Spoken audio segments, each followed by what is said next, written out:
Message train bogie पर इसलिए है क्योंकि ज़्यादातर हिंदुस्तानी आज भी ट्रेन से सफ़र करते हैं, और क्योंकि चुनाव इंडिया का है इसलिए मैंने फिर से टिकट कटाया है इंडिया के ट्रेन का।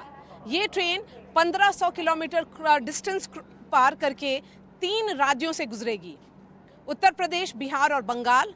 और ये 3 राज्य तय करेंगे कि मोदी जी का जो नारा है 400 पार, वो वाकई पॉसिबल है या नहीं।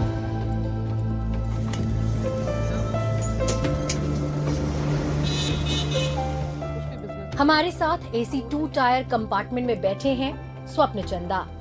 उत्तर 24 परगना के रहने वाले हैं। मछली कारोबार से जुड़े 45 साल के स्वप्न बीजेपी को लेकर बेहद उत्साहित हैं। ये जो इलेक्शन है, इस इलेक्शन में क्या हो रहा है? बंगाल में क्या होगा? बंगाल में तो इलेक्शन का सिस्टम ही खराब है, सिस्टम ही खराब है। इसको वो काटता है, उसको वो काटता है। ये तो सबसे बड़ी बात है। आप लोग संदेश खाली में देखा है, बर्धमान डिस्ट्रिक्ट में भी देखा है, बीरभूम में भी देखा है। तो इसको पहले बंद करना चाहिए, इलेक्शन से पहले। ये करप्शन पहले बंद करना चाहिए। इलेक्शन तो हर टाइम होते रहता है। ये करप्शन बंद करने के बाद इलेक्शन करना चाहिए। गवर्नमेंट को ये पहले सोचना चाहिए। इलेक्शन वायलेंस की बात कर रहे हैं या कौन से करप्शन की बात कर रहे हैं आप? आप देखिए ना, बीरभूम में क्या हुआ था, आदमी को जला दिया था इलेक्शन के बाद। नंदीग्राम में क्या हुआ, अब संदेश खाली में देखिए, आदमी का क्या कसूर है? मर रहा है ना आदमी, इलेक्शन के चलते ही मर रहा है ना। और तो दूसरा कोई इशू नहीं है, किसान का तो और कोई दूसरा इशू नहीं है। मर रहा है, इलेक्शन के लिए मर रहा है। पहले तो ये करप्शन खत्म करना चाहिए, उसका बाद इलेक्शन चालू करना चाहिए। आप मतलब जो इस तरह की पॉलिटिक्स हो रही है उससे थोड़ा डिसअपॉइंटमेंट है आपको? बहुत बहुत बहुत ज़्यादा। मैं पूरा ऑल इंडिया घूम रहा हूँ, बंगाल का जैसा करप्शन में नहीं देख रहा। ऑल इंडिया घूम रहा हूँ मैं, तो तमिलनाडु में भी गया, देखा इधर इलेक्शन हो रहा है, समझ में नहीं आ रहा है। गुजरात में भी गया, अभी गुजरात में था। गुजरात से मैं जोधपुर में था, जोधपुर से चूरू में था, चूरू से अभी जा रहा हूँ ट्रेन में घर से। मेरे को समझ में नहीं आता इलेक्शन हो रहा है। और बंगाल में पूरा वर्ल्ड को समझ में आता है जो इलेक्शन हो रहा है। एक उत्सव हो गया, मतलब खून का रिश्ते का एक उत्सव हो गया। दुर्गा माता का उत्सव खत्म होते जा रहा है। काली माता का उत्सव खत्म होते जा रहा है। अब संस्कृति बचेगा का? यही संस्कृति चालू हो जाएगा। बोलिए नेक्स्ट क्वेश्चन। हाँ, तो अभी इलेक्शन में क्या होगा? आपको क्या लगता है बंगाल में क्या होगा? पिछली बार 2019 में भाजपा ने 18 सीट जीती थी, इस बार क्या होगा? इस बार भाजपा का तो ज़्यादा ही आना चाहिए। 400 पार हो जाएगा तो फिर हमको लग रहा है भाजपा ही बंगाल को सुधार सकता है। दूसरा ऑप्शन कहाँ देख रहा हूँ मैं? कांग्रेस तो है ही नहीं है, तृणमूल राज कर रहा है, CPM का भी हाल खराब है। पहले आप किसके साथ थे, किस पार्टी के साथ? नहीं, हम तो राष्ट्रीय के संग में हैं। बीजेपी अगर गलत काम करेगा, चांस दिया हम लोग, बीजेपी को उठा के फेंक देंगे। समझ गए मैं क्या बोल रहा हूँ? राष्ट्र को जो नहीं देखेगा उसको उठा के फेंक दो। 2.5 साल की प्रांशी अपनी मां दिविशा के साथ सफर कर रही हैं। कानपुर में अपने ननिहाल जा रही हैं। दिविशा जोधपुर में रहती हैं और उनके देवर लव कानपुर में बिल्डर हैं। उनसे कानपुर में उतरने से पहले हमारी ये बातचीत हुई। इश्यूज इन दिस इलेक्शन, इस इलेक्शन में सबसे इम्पोर्टेंट महिलाओं के लिए क्या लगता है इशू है? महिलाओं के लिए तो सब कुछ ही है इशू में।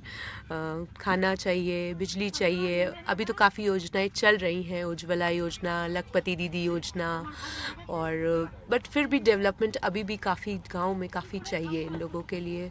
बट जिस शहर में हम हैं वहाँ पे अच्छा है, महिलाओं के लिए काफ़ी कर रहे हैं ये लोग। In comparison to the Congress government ने जो किया उस हिसाब से बीजेपी अभी काफ़ी डेवलपमेंट कर रहा है। एक जनरल सेंस ऑफ सेटिस्फैक्शन है? बिल्कुल है, जोधपुर में तो है। अच्छा, तो राजस्थान में तो वोट हो चुकी है। हाँ जी, हो चुकी है। हाँ। और हम नहीं चाहते कि इस बार कांग्रेस कहीं भी आए। नहीं, लेकिन अशोक गहलोत ने भी अच्छा काम किया था, ये सब लोग बोलते हैं। नहीं, मतलब जोधपुर के लिए उन्होंने कुछ नहीं किया। वो खुद जोधपुर से थे पर उन्होंने जोधपुर के लिए कुछ भी नहीं किया। उत्तर प्रदेश में क्या इशू रहा? इशू डेवलपमेंट था, और अच्छा डेवलपमेंट कर रहे हैं योगी जी। जो लॉ एंड ऑर्डर था पहले मेंटेन नहीं होता था SP गवर्नमेंट में, अभी अच्छा है। इंफ्रास्ट्रक्चर बहुत अच्छा है। हम लोग के यहाँ पहले लाइट नहीं आती थी, 2-2 दिन लाइट नहीं आती थी, अभी बहुत अच्छा है। ये तो लोकसभा का चुनाव है। जब देखिए, जब केंद्र से इलेक्ट्रिसिटी मिलेगी तब वो आएगी स्टेट गवर्नमेंट के पास। फिर रोड इंफ्रास्ट्रक्चर है। Earlier when I used to travel from Kanpur to Allahabad और वाराणसी बहुत टाइम लगता था।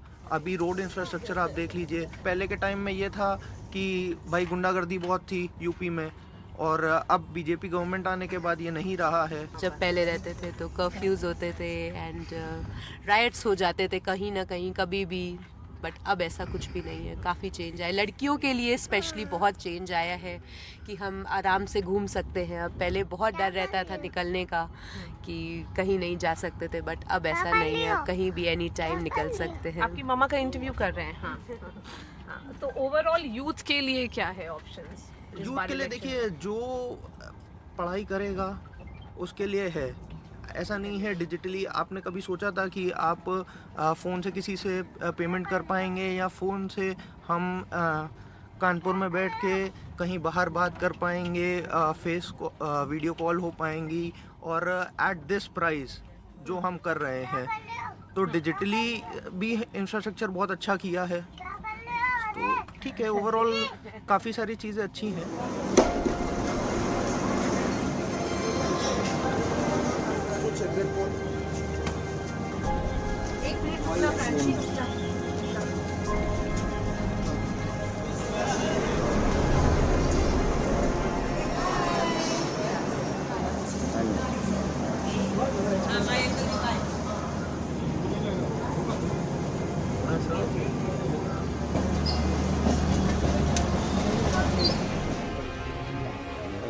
ऋत्विक आदित्य गुड़गांव में डेलॉयट में काम करते हैं।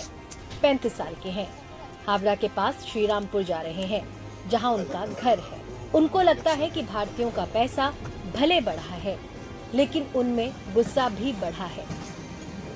ऋत्विक, आप अभी बोल रहे थे इंडियंस आर एंग्री, मतलब डिस्पाइट वेल्थ इंक्रीज करने का, मतलब हम लोग $5 ट्रिलियन इकोनॉमी हो गए हैं, एक और टारगेट रखा गया है। तो क्या यहाँ पर क्या लग रहा है? मुझे जो फील होता है ना, मतलब जैसे कि मतलब अगर आप रिसेंटली कुछ ICICI बैंक या किसी का भी आप सर्वे देखेंगे कोई बैंक्स के, मतलब for any higher education they are saying कि अगले 15 साल में you have to earn 2.35 crore for a better higher education for your child. तो मतलब अगर हमें उतना अगर इनकम करना है तो मतलब मुझे तो दिन भर 8 घंटे की जगह 18 घंटा काम करते रहो, and if I do that I will be angry. मतलब मेरे पास पैसा होगा, गाड़ी होगा, बंगला होगा, बट द हैप्पीनेस इंडेक्स मेरे पास ज़िंदगी में नहीं होने वाला है। So that's what I feel कि भाई if we compare with the developed countries, we should not only talk about the financial health, we should talk about the mental health also. तो लोग यहाँ पे सिर्फ भागे जा रहे हैं। So that's what I feel कि हम लोग एज अ कंट्री भाग रहे हैं। हाँ, मतलब even I think that is applicable to me, you, to both of us as well. We are doing the same thing. I mean, we are working for some money, some passions also. But having said that, ये money अभी इतना मतलब demanding हो गया कि we are not able to fulfill. अब हम AC 3 bogie की ओर बढ़ते हैं। अपलक बाला और उसके दोस्त शिमला से छुट्टी मनाकर कोलकाता लौट रहे हैं। सोहम शाह कोलकाता में TCS में काम करते हैं और उनको रोजगार के मौके घटने की फिक्र है। सबसे इम्पोर्टेंट इशू वर्किंग प्रोफेशनल्स के लिए क्या है चुनाव में?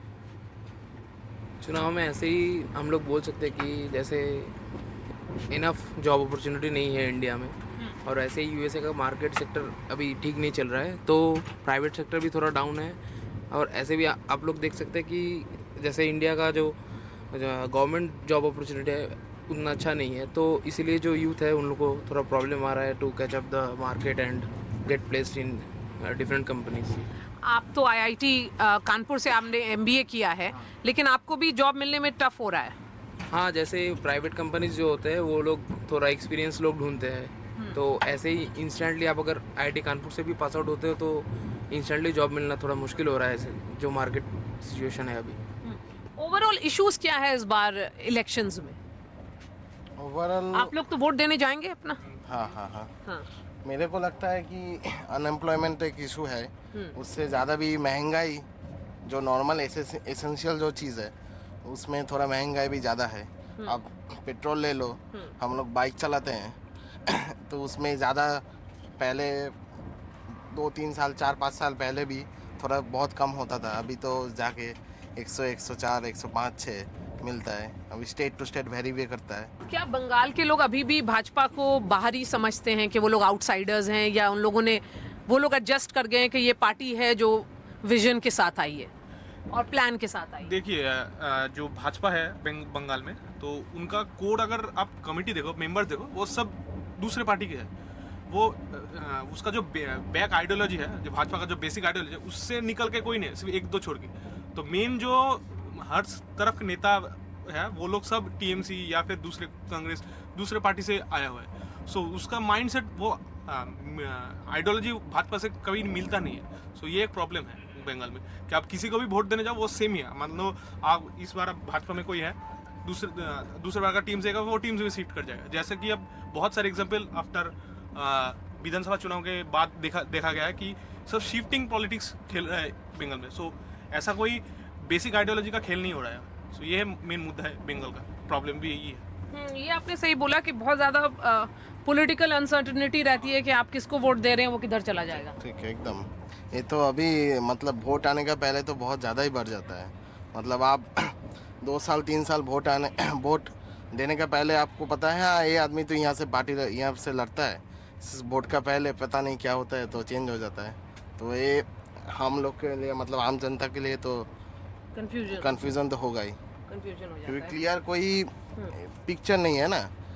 क्योंकि वोट आने का पहले सब आते हैं भाई ये कर दूंगा वो कर दूंगा, बट वोट जाने के बाद तो दिखाई कोई नहीं देता है, वो किसी भी पार्टी का हो। Mamata Banerjee as a leader कैसे देखते हैं आप उनको? एज ए लीडर तो अच्छी है, बट सम ऐसा डिसीजंस, कुछ डिसीजंस ऐसे हैं जो कि मतलब उन्होंने ऐसे मतलब लोग को समझ में नहीं आता कि वो इम्पल्सिव डिसीजन है कि यह सोच समझ के लिया गया है। क्योंकि एज ए लीडर उनको देखा जाए तो पार्टी में वही जो एक है जो अच्छी लीडर कहने, मतलब आप कह सकते हैं कि अच्छी लीडर है, बट कुछ डिसीजन ऐसा लगता है जो ऐसे मतलब आमला लोग होते हैं ना, उन लोगों के थ्रू लिया जाता है। तो कुछ डिसीजन उन लोग कैसे डिसीजन, कुछ एग्जांपल दीजिए जो आपको लगता है कि इम्पल्सिव डिसीजन है। मान लीजिए कि स्टेट की जो इकोनॉमी है उसके लिए अच्छी नहीं है। जैसे एक क्या बोल सकते हैं आपको, अभी जो दे रही है लक्ष्मी भांडार बोल के कुछ है, तो उसमें हम लोग का जो स्टेट का जो इकोनॉमी है या फिर जो स्टेट का जो गेन है वो बहुत कम हो रही है। क्योंकि ऐसे ही फ्री में बांटना तो मेरे हिसाब से ठीक नहीं है, बट ठीक है उन्होंने जो भी किया है। अब उनकी वो पॉलिटिक्स है। मेनली मान लीजिए कि अभी जो है वो 1000 रुपया करके दे रहे हैं। मान लीजिए 2 करोड़ महिला को मिल रही है, ओके। सो 12 महीने में हो गया 12,000 रुपया एक महिला पर। 2 करोड़ लोग इंटू 12,000, 24,000 करोड़ एक सिर्फ महिला पे फ्री में दे रहे हैं। अगर वो अमाउंट फ्री इन्वेस्ट हो रहा है तो वो अमाउंट 24,000 करोड़ कोई मामूली रकम नहीं है, बहुत बड़ी रकम है। तो वो अमाउंट अगर वो किसी भी मान लीजिए कि कंपनी को कंस्ट्रक्ट करने में या फिर डेवलपमेंट पर्पस में खर्चा करती तो वो शायद और भी डेवलप हो सकती थी जो अभी सिचुएशन है बंगाल में। सो आपको फ्रीबी कल्चर के आप अगेंस्ट है? हाँ।